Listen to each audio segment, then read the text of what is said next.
aujourd'hui, ici à Ziguinchor, il pleut. Et il pleut un peu partout dans le pays apparemment. Donc, mais indépendamment de ces questions-là, nous constatons que le vote se déroule dans le calme. On n'a pas constaté une très grande affluence pour le moment. Et c'était peut-être également dans le calcul du régime d'avoir un très fort taux d'abstention, ce qui toujours fait l'affaire du pouvoir qui, lui, à coup de billets de banque et d'électeurs transportés, parvient à faire le plein dans son électorat.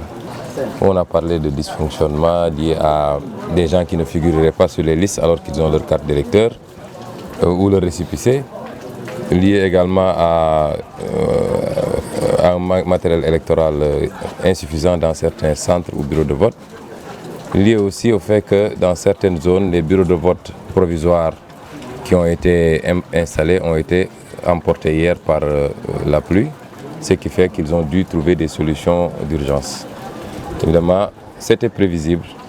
Le régime de Macky Sall a organisé ce chaos ou ce désordre depuis le début, par d'abord la manière dont ils ont conduit le processus en solitaire. Ils ont fabriqué leurs propres fichiers qui sont les seuls à connaître aujourd'hui et surtout la rétention qui a été faite sur les cartes d'identité.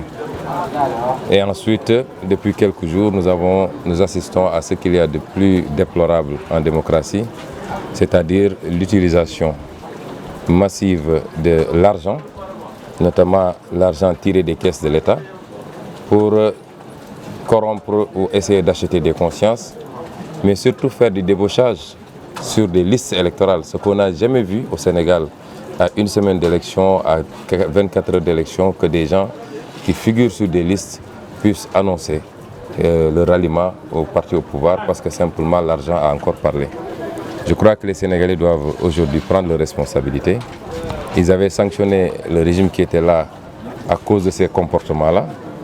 Et Macky Sall, qui avait promis une gestion sobre et vertueuse, est en train de faire 100 000 fois pire. En plus de son incompétence et de l'incompétence de son régime, qui sont incapables d'organiser des élections, même un baccalauréat, en plus de leur incompétence et de leur mépris vis-à-vis du peuple sénégalais, ils sont en train de nous démontrer qu'ils sont pires que tout ce qu'on a connu dans ce pays en termes de mœurs politiques, en termes d'éthique et en termes de morale. Et je crois qu'il faut que les Sénégalais prennent les responsabilités pour qu'on s'en débarrasse définitivement.